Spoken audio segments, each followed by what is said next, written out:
시청자 여러분 안녕하십니까? 정현정입니다.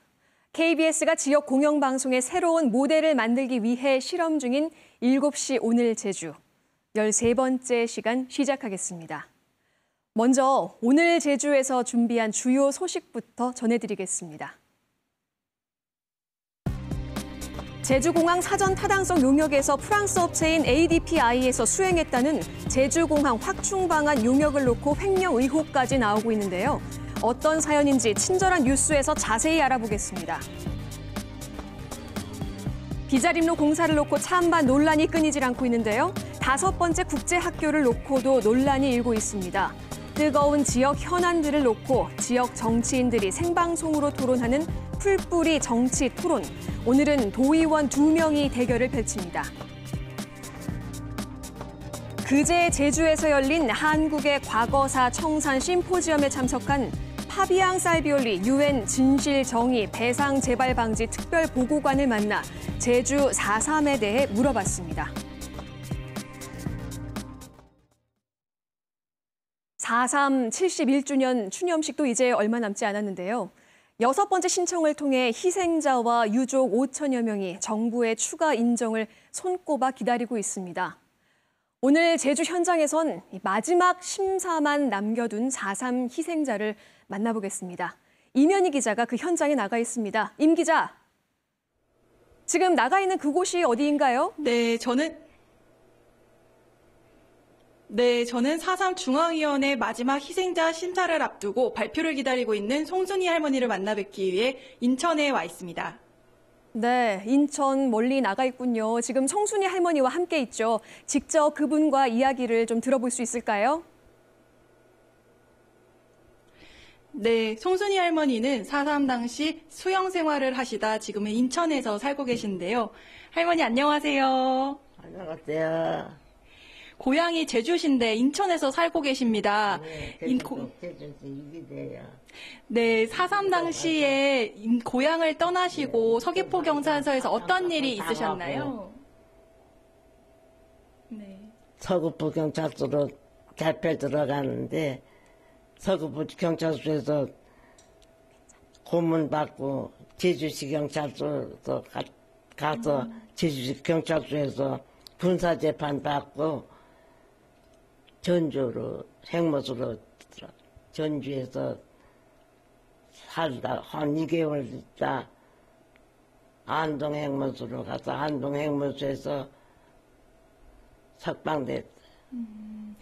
그러면 할머니께서 형무소에서 1년여간 보내시면서 억울한 옥살이를 하셨는데요.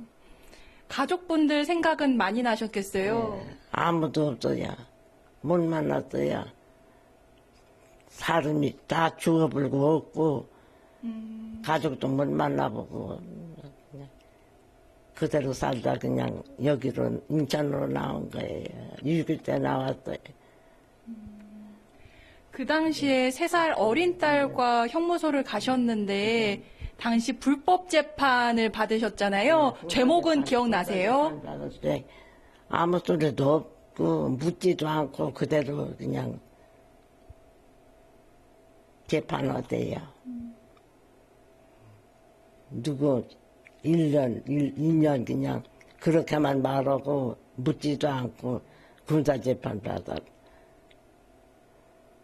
안동으로 전주로 처음 가고 안동으로 갔죠. 안동에서 멋지고 1년 멋지고 석방되고 고향 가봤더니 고향에 아무도 없고. 그러면 70여 년이 지나서 이제서야 억울한 옥살이에 대한 명예회복 절차를 밟고 계십니다. 지금 소감은 어떠신가요? 누가 있어야지. 고모네 집이 그럭저럭 살다 아이도 엊구댕이다 죽고 그대로 제가 하고 나갔어요. 이제 한 다 풀어서 감사합니다. 그자님들한테. 아닙니다. 용기 내주신 할머님께 감사드립니다. 지금까지 송순희 할머니와 이야기 나눴습니다. 이어서 4.3 생존 수용인의 명예회복에 힘쓰고 있는 4.3 도민연대 김영란 연구원과 이야기 나눠보겠습니다. 안녕하세요. 안녕하세요. 김연구원님, 앞서 송순희 할머니와 이야기 나눠봤는데요. 송 할머니처럼 억울하게 형무소로 끌려가신 분들은 어떤 제목으로 가셨나요? 죄가 있어서 끌려가신 분들은 아닌데 범죄 경력 조회서를 떼어봤더니 내란죄, 국방경비법 위반, 이적죄 이런 죄명이 적혀 있긴 합니다. 하지만 정작 그분들은 자신이 왜 끌려가는지도 몰랐고 형무소에 가는 줄도 몰랐다고 그래요. 그러니까 배를 타고 가니까 죽일지도 모른다고 생각을 했는데 형무소에 내려보니까 나 형무소 왔구나. 그리고 거기 가서 형량도 들었다고 합니다. 네, 수용인 명부에 기재된 분들만 2,500여 명이나 되는데 현재 살아계신 분들은 27분에 지나지 않는다고 들었습니다. 이분들은 정부로부터 희생자 인정을 받았나요? 전부라고는 할 수 없고요. 작년에 1년 동안 신고 기간을 뒀는데 군사재판을 받으신 생존자분들이 지금 6분들이 심사를 지금 기다리고 있는 걸로 알고 있고요. 그런데 너무 안타까운 건 올 초에 뒤늦게야 그 소식을 알고 이제 신고할 수 없냐고 두 분의 그 생존 희생자께서 연락이 왔었거든요. 그분들이 이게 공통점이 뭐냐면 고령화 되셨고 건강도 너무 안 좋으시다는 거예요. 신고 기간만 상설화된다면 지금이라도 할 수 있는데 이제는 신고를 하고 싶어도 신고를 할 수 없어서 그게 정말 안타깝다고 생각하고 있습니다. 그래서 신고 기간 상설화가 빨리 이루어져야 된다고 생각합니다. 네. 현재 신청자 500여 명이 국가로부터 희생자 인정을 받기 위해 가슴 졸이고 있습니다. 앞으로 나올 결과에 모두 주목해야 될 시기입니다. 지금까지 4.3 희생자 인정을 앞두고 있는 송순희 할머니를 만나러 인천에서 진행됐습니다.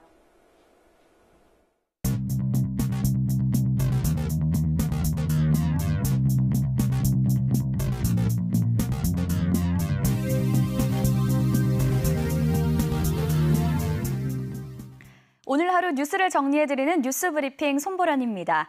먼저 오늘 시청자 제보 영상부터 보시겠습니다. 카톡 아이디 블루아쿠아를 쓰시는 시청자가 보내주셨는데요. 오늘 오후 1시 50분쯤 서귀포항 동방파제에 정박 중인 90톤급 저인망 어선에서 난 화재 소식을 전해주셨습니다. 인명피해는 없었지만 어선 4척이 줄지어 정박해 있고 선박 내부 진입이 쉽지 않아 3시간 만에 불길을 잡았습니다. 지난 한 주간 시민들에게 큰 관심을 끌었던 영상도 함께 살펴보겠습니다. 잠시 후 친절한 뉴스에서 더 자세하게 설명해드릴 뉴스인데요. 제주공항 사전 타당성 용역을 맡았다는 프랑스 ADPI의 용역 보고서에 대한 의혹을 보도한 영상물이 사흘 만에 1,800명 이상에게 전달됐습니다. 200명 넘는 사람이 관련 영상에 적극적인 반응을 보였는데요. 이 공항 관련 뉴스가 꾸준히 시민들의 관심을 끌고 있습니다. 7달 만에 공사를 재개하겠다고 밝힌 비자림로 뉴스 또한 화제입니다. 역시 사흘 만에 1,400명 넘는 사람들에게 전달됐고 130명 넘는 사람이 댓글을 달거나 공유하는 등 적극적으로 참여했습니다. 제주 도민이라면 꼭 알아야 할 오늘 제주의 시사 용어도 살펴볼까요?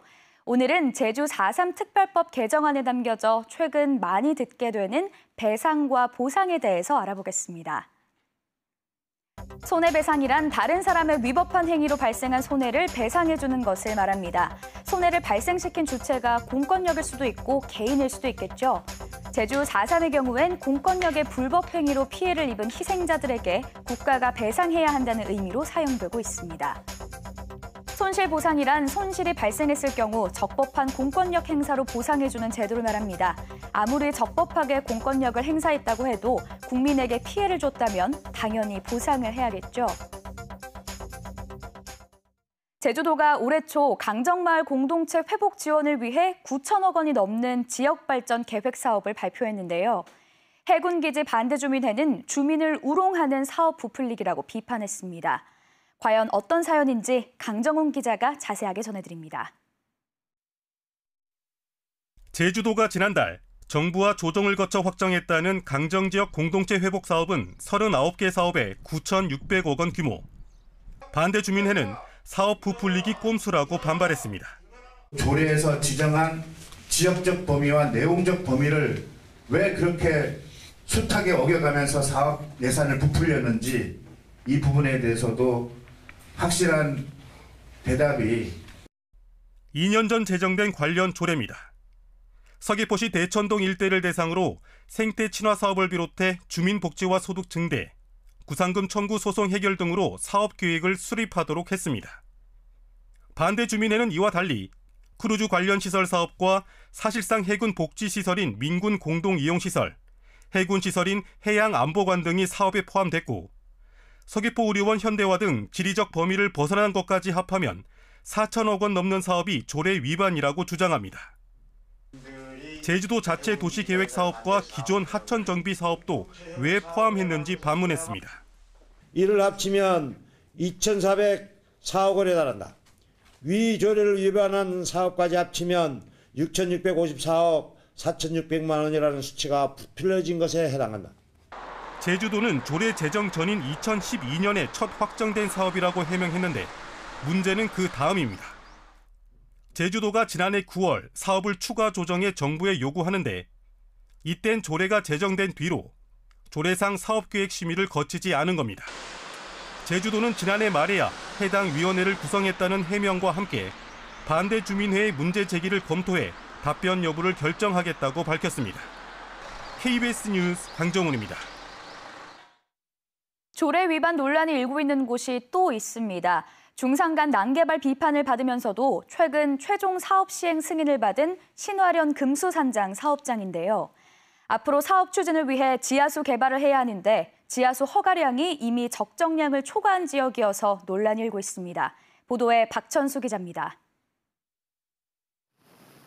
제주시 한림읍 중산간 86만 6천 제곱미터 부지에 600실 넘는 숙박시설과 골프장 등을 조성하는 신화련 금수산장 사업. 지난 8일 최종 사업 시행 승인을 받은 금수산장 사업의 하루 용수 공급량은 1,456톤. 사업자는 798톤을 중수도 공급으로 계획하고 있는데 문제는 나머지 658톤입니다. 제주도는 최근 금수산장 상수도 공급을 위해 원인자 부담으로 지하수 개발을 허가하는 쪽으로 내부 논의를 마쳤습니다. 문제는 사업 지역이 지난해 7월 지하수 개발과 이용 허가량이 적정 수준을 훌쩍 넘어선 지속 가능량 초과 유역으로 지정됐다는 점입니다. 제주도는 지속 가능량 초과 유역으로 지정되기 전 이미 협의된 사업이어서 행정 일관성을 위해 지하수 개발을 허가할 수 있다는 입장입니다. 하지만 현행 제주도 지하수 관리 조례에 따르면 지하수 취수 허가량이 지속 이용 가능량을 초과한 유역에는 허가를 제한하고 있어 조례 위반 논란이 나오는 상황입니다. 결국 신규 관정을 개발해서 지하수를 이용하는 이런 방식으로 좀 갈 우려가 크다고 보여지고요. 그럴 경우에는 제주도에 있던 지하수 보전 원칙을 위배하는 이런 정책 결정이 날 가능성도 있다고 봅니다. 제주도 상하수도본부는 지하수 개발과 관련해 금수산장 사업자와 협의를 계속하고 있는 상황. 중산간 난개발로 논란이 일었던 신화련 금수산장 사업에 지하수 개발 논란도 피할 수 없을 것으로 보입니다. KBS 뉴스 박천수입니다. 1999년 1025곳에 이르던 제주 용천수가 2014년 조사에서 661곳으로 절반 가까이 크게 줄어든 이유는 미흡한 법과 제도 때문이라는 지적이 나왔습니다. 제주환경운동연합 주최로 도민회방에서 열린 용천수 보전방안 모색 토론회에서 박원배 제주연구원 선임연구위원은 현재 용천수 관리 조례로는 용천수 이용에 따른 규제나 의무를 부과하지 못한다며 제주특별법에 용천수 내용을 포함해야 한다고 주장했습니다.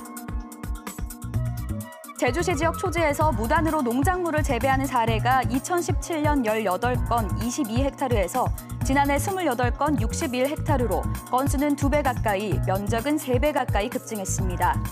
제주시는 올해도 12건 21헥타르를 적발했다며 초지를 불법 전용할 경우 즉시 고발하고 보조사업과 농어촌 진흥기금 융자 지원을 해주지 않기로 했습니다. 3.1운동과 대한민국 임시정부 수립 100주년을 기념해 국가보훈처 주관으로 지난 1일 시작해 전국을 순회 중인 독립의 횃불 행사가 제주에서도 열렸습니다. 오늘 행사에는 애국지사와 해녀 항일운동 유족 등 100여 명이 독립운동 당시 의상을 입고 제주시 조천읍 연북정에서 만세동산까지 횃불 릴레이 행진을 했습니다. 음력 2월 14일인 어젯밤 사이 제주 전역에 순간 최대 풍속 초속 20m 안팎의 영등바람이 불면서 시설 피해가 잇따랐습니다. 어젯밤 9시 40분쯤 제주시 도남동 가게에서 지붕이 날리고 아라동 상가 간판이 날리는 사고가 발생했고 공사장 벽과 가림막이 훼손되는 등 제주 북부 지역을 중심으로 모두 13건의 피해가 집계됐습니다. 지금까지 뉴스 브리핑이었습니다.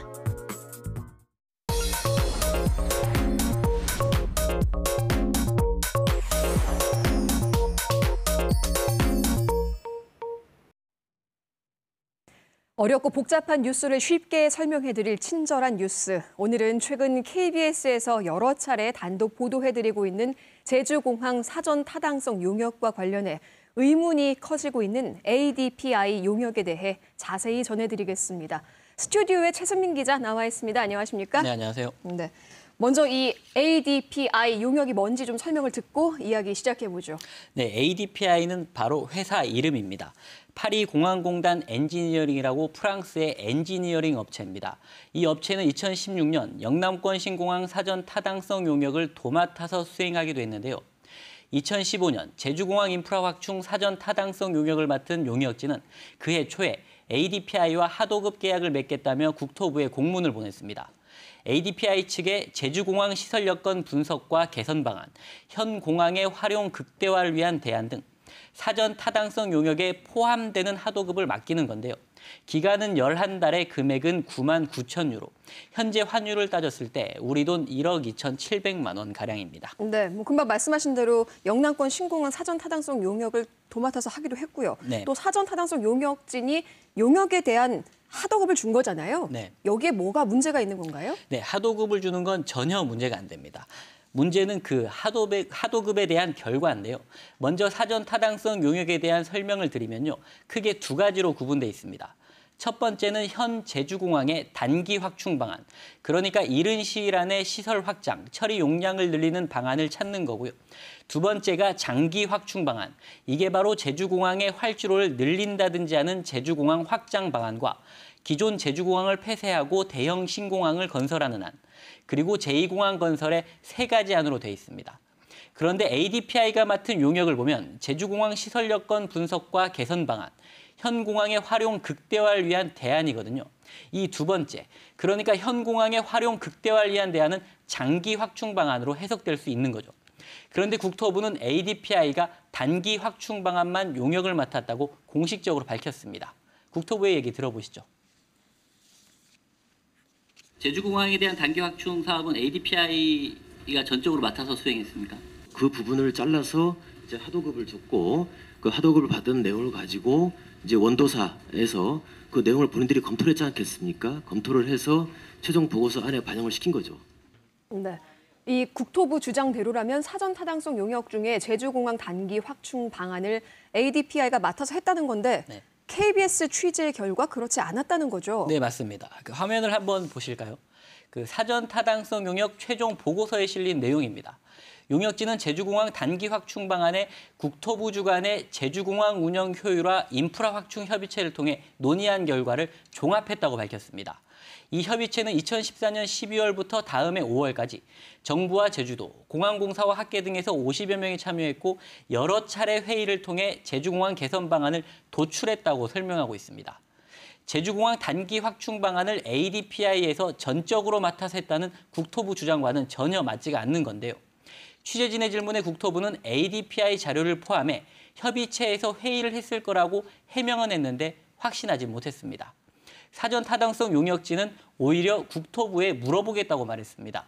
본인들이 용역 최종 보고서에서 직접 밝힌 내용에 대한 질문인데도 말이죠. 네, 이 상황을 또 종합해 보면 합리적 의심을 하지 않을 수가 없습니다. ADPI 자료 아예 없는 것 아닐까요? 이게 있다면 보여주면 의문이 탁 풀릴 것 같은데요. 네, 맞습니다. 과연 그 제주공항 확충 방안을 연구한 ADPI 자료가 있는지 저도 정말 궁금한데요. KBS에서 단독 입수한 사전 타당성 용역의 정산 내역을 한번 보실까요? 그 전체 용역 계약액은 8억 원이고요. 이 가운데 7억 4천여만 원을 쓴 것으로 돼 있습니다. 용역비 항목 가운데는 이제 국외기관 위탁비가 있는데요. 이게 ADPI 용역비로 추정됩니다. 금액이 1억 2,800여만 원으로 초반에 말씀드렸던 하도급 계약 금액과 거의 비슷하죠. 종합하면 사전 타당성 용역진이 ADPI와 하도급 계약을 맺겠다며 국토부에 보낸 승인 요청서가 있고 실제로 용역비를 쓴 내역은 있는데 결과물인 ADPI 자료가 없는 겁니다. 또 한 가지, 사전 타당성 용역진이 국토부에 보낸 공문을 한번 볼까요? 그 엔지니어링 업체가 국토부 장관에게 보내는 공문인데 대표이사 직인도 찍혀 있지 않습니다. 대표이사 직인도 찍혀 있지 않다고요. 이상하네요. 이 정도면 또 횡령 등의 이 범죄로도 의심을 할 수 있는 문제 아닌가요? 네, 이게 다 그 제주공항 확충 방안을 연구한 ADPI 자료가 없어서 생기는 의혹인데요. 만약 사전 타당성 용역진이 ADPI와 계약을 맺지 않았다면 국토부에 허위 공문서를 보내 1억 원이 넘는 용역비를 횡령한 게 되고요. ADPI 자료가 있는데도 사전 타당성 용역의 내용을 반영하지 않았다면 그 비용을 헛되이 쓴 것이기 때문에 업무상 배임에 해당할 수도 있습니다. 만약 용역진과 국토부가 공모해서 ADPI 자료를 일부러 누락시킨 것이라면 위계에 의한 공무집행방해가 성립될 수도 있습니다. 저도 참 답답한데요. 계속 같은 질문을 반복하고 있는 것 같습니다. 이 ADPI 자료를 국토부가 어떻게 용역진에게 받아서 공개하면 풀릴 수 있는 쉬운 문제인 것 같은데요. 네, 맞습니다. 국토부의 얘기를 한번 먼저 들어볼까요? 네. 국토교통부는 ADPI 자료를 갖고 계십니다. 저희에겐 그걸 갖고 있지는 않습니다. 왜 갖고 있지 않는 거죠? 하도급에 대한 자료는 저희가 보관해야 될 근거가 없는 상태고요. 네, 자료를 보관할 근거가 없다는 설명인데요. 국토부가 스스로 고시한 건설기술 용역 하도급 관리 지침을 보면 상황이 다릅니다. 발주청인 국토부는 원도급사인 수급인에게 하도급 관련 자료를 요구할 수 있고 수급인은 발주청의 요청에 따라야 한다고 되어 있습니다. 이 지침대로라면 국토부는 원도급사인 사전 타당성 용역진에게 하도급 관련 자료, 즉 ADPI에서 수행한 제주공항 확충 방안 자료를 당연히 요구할 수 있고 용역진은 제출해야 합니다. 하지만 국토부는 적극적인 조치를 하지 않고 있는데요. 지침 위반 사항을 묵인하는 건 국토부의 직무유기라는 지적도 나오고 있습니다. 네. 다음으로 이제 VCR이 연결이 되고 있죠. 다음 VCR. 저희가 이제 구두상으로 굉장히 많이 요구했었죠. 갖고 있으면 갖고 와봐라. 그랬더니 저희가 이제 보관한 게 없다. 이렇게 해서 나오는 거니까. 지금 보관하는 게 없다면은 추가로 자료를 요구해서 그대로 공개하면 되지 않겠습니까? 공개하면 되는 거고요. 직무유기라고 볼 수 있겠죠, 직무유기. 네. 잠시 이제 저희가 녹취를 보여드리는 과정에서 좀 영상이 매끄럽지 못한 점 여러분들께 사과 부탁드리겠습니다. 제가 자꾸 이렇게 같은 말만 반복해서 참 답답하긴 한데요. ADPI 용역과 관련해서 지금 이렇게 꾸준히 보도를 해왔고 지침 위반 사실 확인했고 법률 위반 의혹까지 나왔잖아요. 네, 이쯤에서 정말 그 보고서만 딱 공개하면 속 시원하지 않을까 하는 생각이 듭니다. 이제 한두 걸음만 더 가면 진실에 가지 않을까 싶은데요. 조금만 더 노력해 주시고요. 오늘 친절한 뉴스 최승민 기자였습니다. 고맙습니다.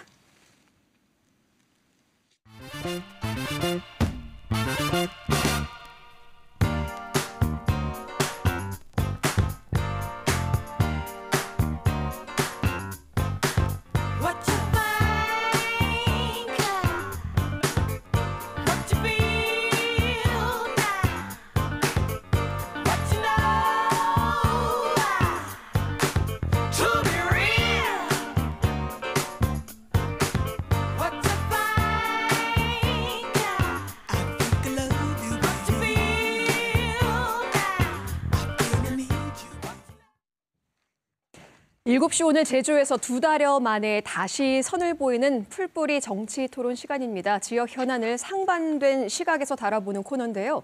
오늘은 제주도의회 민주당 강성민 의원과 바른미래당 강충룡 의원을 모셨습니다. 안녕하십니까? 네, 안녕하세요. 네, 반갑습니다. 네, 반갑습니다. 네, 저희가 토론을 준비하다 보니까 우연찮게 이렇게 강시성을 가진 두 분을 초대했습니다. 강 대 강 토론이 기대되는데요. 네. 근데 제가 또 듣기로는 두 분께서 원래 좀 친분이 있으시다고요. 제가 많이 배우고 있습니다. 배우고 있다는 건 지금 사회에서는 저 우리 형님입니다. 후배이시고, 네. 네, 의회에서 친하게 지내고 있고요. 네. 이번에 발족한 제주 민생경제포럼 제가 정책간사를 맡고 있고 실무간사를 맡아서 같이 일하고 있습니다. 네, 이렇게 사회에서는 또 선후배 사이로 사이가 좋으시지만 오늘 이 자리에서만큼은 가감없고 겁짐없는 뜨거운 토론을 또 기대해 보겠습니다. 바로 이야기를 시작해 보겠습니다. 비자림로 확장 공사. 어제 이제 재개될 예정이었는데 이제 하루 이틀 뒤면 재개될 예정이죠. 예. 비자림로 확장 공사 얘기를 시작해 볼 텐데 기본 입장부터 좀 간단하게 들어보겠습니다. 먼저 강성민 의원부터 여기에 대한 입장을 좀 밝혀주시죠. 네, 먼저 확장 공사에 대해서는 찬반을 떠나서요. 제주 지역에 최근에 무분별하게 도로가 많이 개설되는 부분에 대해서 우리는 다시 한번 환경적 가치 문제로 생각을 해봐야 된다고 생각하고요. 성산이나 구자 지역 주민들이 제주시 이동 등의 편의를 위해서 비자림로를 확장해야 한다고 하지만 그 부분에 대한 이해는 있지만 제주시로 빨리 가기 위해 몇 분 빨리 가기 위해 중요한 환경 자원을 파괴하는 것이 바람직한 것인가. 네. 그리고 이동 수단의 편리가 제주시 쏠림 현상으로 나타나서 그 지역의 경제 발전에 도움이 될 것인가 고민을 해봐야 되고요. 네. 무엇보다도 행정당국이 환경적 가치를 생각하지 않고 그 상징성이 있는 곳에 도로를 무분별하게 개설했던 부분들이 지금까지 문제로 다가오는 것 같습니다. 네, 일단 환경적 가치를 생각하면 반대한다라는 입장이시고요. 강충용 의원께서는요? 제주가 타 지역에 비해 가지고 가장 큰 경쟁력이라 생각한다면 청정 제주를 기반으로 한 아름다움이라 생각하고 있습니다. 그래서 본 의원은 청정 제주를 지키기 위해 많은 노력을 하고 있습니다. 축산 분유에서 나오는 퇴비와 액비, 음식물 쓰레기에서 나오는 퇴비와 탈리액이 제주 토양과 지하수 그리고 해양에 오염이 되는 아주 큰 원인이다. 그러니 반드시 개선해야 된다. 이렇게 주문하고 있습니다. 그럼에도 불구하고 이 도로를 확장해야 되는 이유는 이 도로는 양귀비처럼 아주 보기에는 아름답지만 이용하기에는 너무 위험한 도로다. 이렇게 생각하는 이유로 확장해야 된다고 생각하고 있습니다. 위험한 도로다라고 말씀을 해주셨는데요. 여기에 대해서도 의견이 있으실 것 같아요. 글쎄요. 제주도 차원에서 이 도로의 개설의 확장을 얘기하면서 차량 통행량은 얘기한 바가 있습니다. 이번에도 결과가 나왔습니다만 2018년 10월에 결과를 보면 1만 440대 정도가 운행을 한다고 하지만 뭐 사건 사고가 그쪽에서 뭐 많아서 이렇게 도로를 확장한다 이런 표현들은 없었습니다. 네, 결국 이렇게 되면 이제 도로 확장을 해야 되냐 말아야 되느냐 또 더불어서 삼나무를 훼손을 하는 문제에 대한 또 의견도 첨예하게 갈리거든요. 예. 도로 확장과 더불어서 그리고 삼나무 훼손에 대해서는 입장이 어떻게 되시는지 또 들어보겠습니다. 그 삼나무는 아시다시피 그 일본에서도 처음에 들어왔습니다만 일본에서도 지금 현재 아주 굉장한 지금 사회적 제약으로 생각하고 있습니다. 특히 4, 5월 달에는 그 아예 외출을 굉장히 힘들 정도로 하고 있고 그 알레르기 때문인 거죠? 예, 알레르기도 마찬가지지만 삼나무 밑에는 동식물이 자랄 수 없는 환경이 지금 서식되어 있습니다. 그러한 이유로 삼나무는 일본에서는 배면은 돈을 주고 있습니다. 하지만 또 이제 환경단체에서는 네. 보존해야 될 가치라고 말하지 강충용 않습니까? 의원님 말도 일리가 있습니다만 일본의 규슈 지방이라든가 이쪽에서는 세계 자연유산으로 지정을 해서 좀 오래되긴 된 나무입니다만 관광 자원으로 활용을 하고 있고요. 이 문제를 떠나서 그 지역에 갖고 있는 가치성 우리가 생각을 해야 된다고 생각합니다. 특히 제주도가 청정과 공존의 가치를 많이 높이고 있지 않습니까? 이 구호가 그러면 확고가 되는 것이고요. 아름다운 도로로 선정된 곳에 그리고 제2경관지구인 곳에 그리고 현 정부에서 국립공원 지정을 추진하는 곳에 이러한 도로를 개설할 때는 신중한 검토와 도민 토론이 좀 필요하지 않았나 이런 생각을 하게 됩니다. 네, 다음에 또 토론해야 될 주제가 있기 때문에 제가 마지막으로 하나만 더 여쭤보겠습니다. 이번에 이제 원희룡 도정이 공사를 재개하면서 생태 도로를 만들겠다 하면서 또 인도를 만드는 대안까지 가지고 왔어요. 여기에 대해서는 어떻게 보시나요? 여러 가지 대안을 갖고 왔습니다만은 제가 보기엔 반대하는 분들이 그들 또한 제주도민이기 때문에 그냥 형식적인 대안이라고 생각합니다. 실질적으로는 이거보다는 공사를 빨리 해가지고 지역 주민들이 지금 현재 피해를 보고 있고 사고를 보고 있고 이 지역 도로가 위험하기 때문에 이러한 도로를 빨리 확장해야 되는 또 하나의 그냥 대안이다. 반대파를 위한 대안이다. 저는 이렇게 생각하고 있습니다. 그래서 그 대안은 효용의 가치가 좀 없는 것 같다. 빨리 진행을 하라는 확정한 건가요? 다음에 해도 되는 부분인데 그 대안이라고 하기에는 좀 미흡하다. 이렇게 또 보여집니다. 대안에 대해서 다른 시각을 가지고 계실 것 같아요. 네. 원희룡 도정이 좀 문제라고 볼 수 있는데요. 이번에 제가 보도자료를 좀 분석해 봤습니다. 7개월 동안의 주민 의견 수렴과 전문가 그룹의 자문 절차를 밟았다고 하는데요. 정작 이 부분에 있어서 가장 크게 반발을 했던 환경단체를 비롯한 시민사회단체, 네. 진보 지정의 정당 등이 참여할 수 있는 기회는 매우 부족했다고 알고 있고요. 그쪽에서 대안을 내놓더라도 묵살된 걸로 알고 있습니다. 이 부분은 대주도정이 앞으로 변화를 해야 될 부분이라고 보고요. 상당히 제2공항과 맞물려서 이 환경 문제에 관련해서 환경단체라든가 시민단체, 진보정당의 의견을 제주도가 좀 묵살내버리는 이런 일들이 있는데요. 이렇게 된다면 앞으로 여러 정책 수립과 시행 과정에서 도정이 독선과 독단에 빠질 수 있고요. 향후에 고립화될 수 있지 않나 이런 생각을 하게 됩니다. 네, 사실 보존과 개발, 서로 접점을 찾기 힘든 문제이기 때문에 또 이렇게 두 분의 의견을 한번 들어봤습니다. 두 번째 주제로 넘어가 보겠습니다. 제주 영어교육도시의 5번째 국제학교이자 이게 지금 첫 민간 투자 학교로 설립될 계획이라고 얘기가 났는데요. ACS에 대해서 이야기를 좀 들어보겠습니다. 먼저 좀 입장을 밝혀주시죠. 이 제주국제학교의 첫 번째 목적은 2001년도에 11억 불이었던 조기 해외 유학비가 네. 2006년도에는 49억 불 이상으로 불어났습니다. 이에 대해서 해외 유학을 가는 부분에 대해서 의원님 죄송하지만요. 예. 지금 국제학교에 대한 이게 총괄적인 문제보다는 일단 ACS에 대한 찬반 논란을 좀 그 얘기를 싶은데요. 말씀드리고 싶은데요. 그 내용을 말씀드리는 건데 이 부분은 지금 현재 승인을 받기 위한 절차인데 네. 그 ASE 들어오기 전에 이유가 왜 그러냐 하면 해외 유학에 대해서 비용이라든가 제주라든가 국내에 글로벌 인재 양성을 하기 위해서 들어왔습니다. 네. 예, 그런데 처음에 취지부터가 7개 초등교 통합 7개 국제학교와 국제대학을 유치하는 목적이기 때문에 저는 인재 양성을 위해서는 받아줄 수 있다. 받아줄 수 있다라고 네. 하시죠. 근데 이게 사실 이게 민간 투자 논란이 있거든요. 네.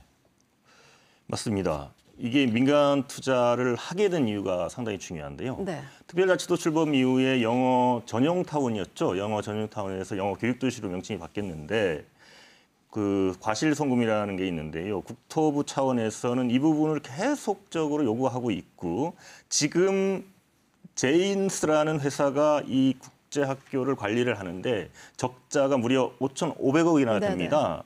지금 저희들이 의심을 품는 이유는 뭐냐면 완전 자본 잠식이 된 상황에서 지금 NLCS, 블랙서몰 아시아, 세인트 존스 베리 아카데미 같은 경우에 80%대, 70%대, 무려 50%대 입학률을 보이고 있어서 이를 회복하기 위해서 일부러 민간 투자 학교를 끌어들여서 자본 잠식을 막으려는 이런 생각을 하고 있지 않나 이런 궁금증이 있는 거죠. 네. 예. 저희가 그 국제학교나 ACS에서 좀 더 자세히 토론을 나눠보면 좋았을 텐데 오늘 토론은 시간 관계상 이 정도에서 마무리를 하고요. 다음에 또 기회가 있다면 이 자리에 또 한번 나와주시겠습니까?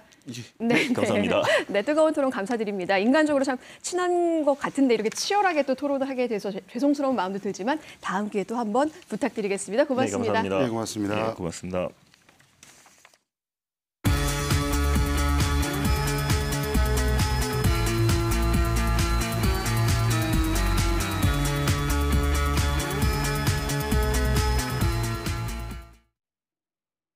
그제 UN 인권이사회 특별보고관이라는 생소한 직책의 국제인권 변호사가 제주를 찾아 화제를 끌었습니다.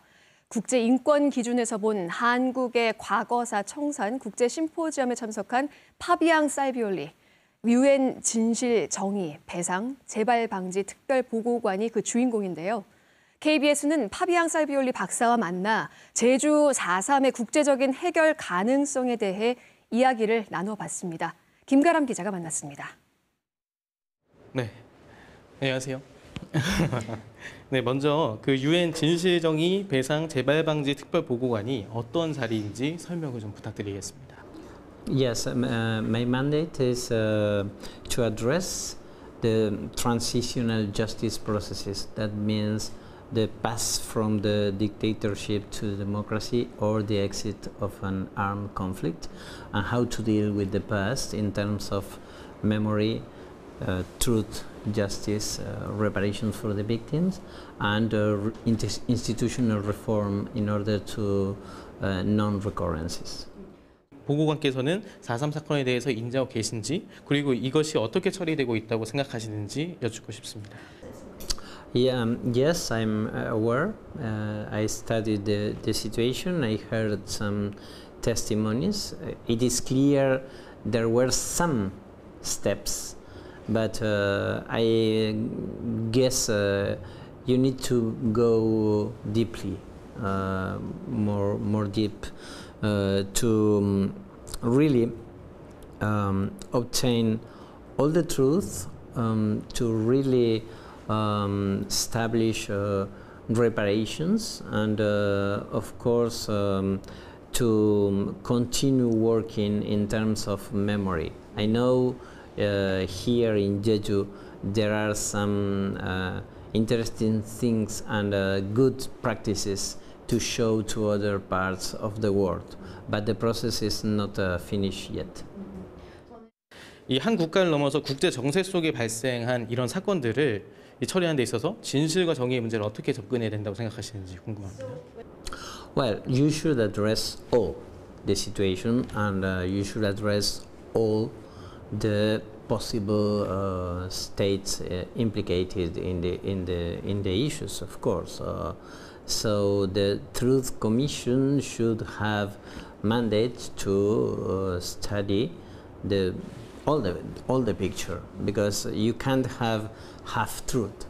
네, 아무래도 국내에 기구를 설치하면 활동에 한계가 있을 수밖에 없을 것 같은데, 여러 국가에 걸쳐 일어난 사건을 좀 더 권한을 부여하고 좀 전문적으로 접근하기 위해서는 좀 유엔이나 아니면 보고관께서 좀 어떤 역할을 해줄 수 있는지 그것도 궁금합니다.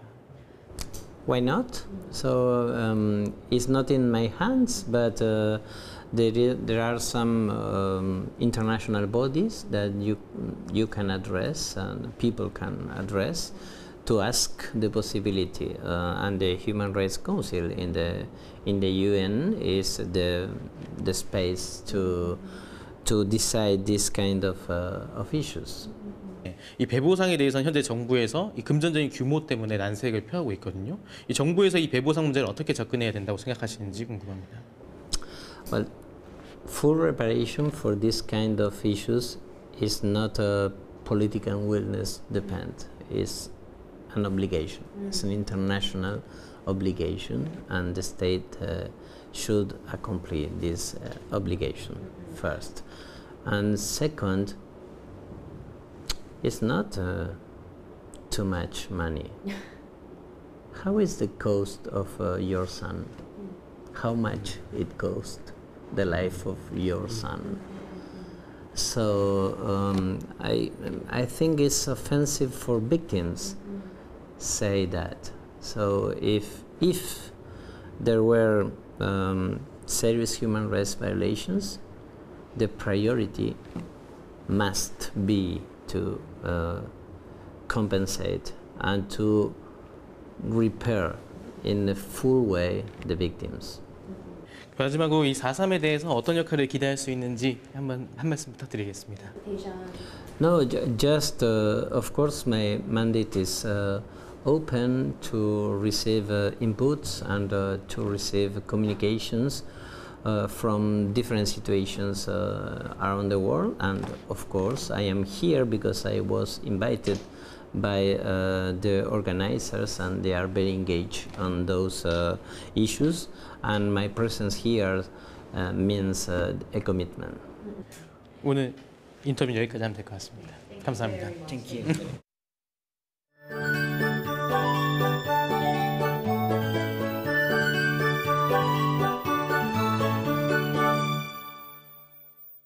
다시 따뜻한 외투를 꺼내 입으셔야겠습니다. 오늘 아침은 올봄 들어 가장 포근했지만 낮부터는 찬바람이 강하게 불면서 쌀쌀해졌는데요.